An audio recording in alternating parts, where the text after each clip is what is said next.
Abay ma ogtaa gabadhii u horeysay eerana weyga u furtaa bilaamidooda iyagoo la cusuriyeena inay ahayd gabar Soomaaliya.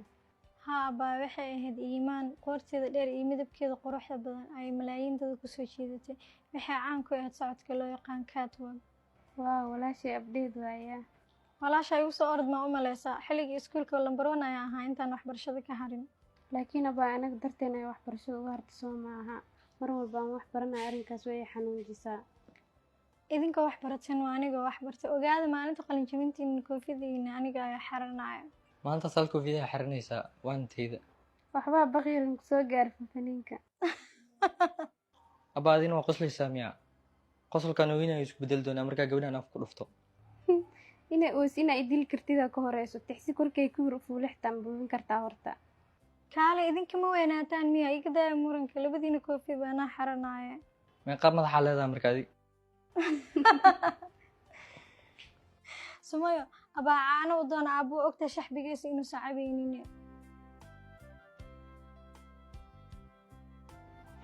oo bigeerin joog.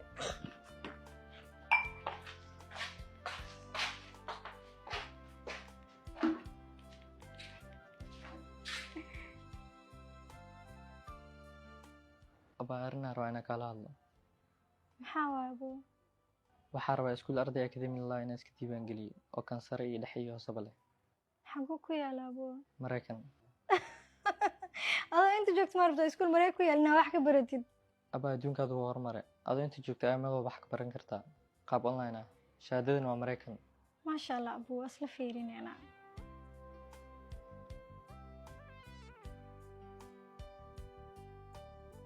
Aku salaam qaali. Ma ka qaaday. Maloox aad u macaan adma karin. Ma maqaayad dariskana nooga soo gaday. Teeda galgabar shaqaalaha dirsaday. Isla bari way soo shaqo galaysaa. Arrintaas hooyo ama odeena.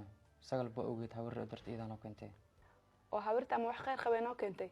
Ma waxa rabtaa intii oo kale albaabka noogala soo galiyo. Sax waay wallahi.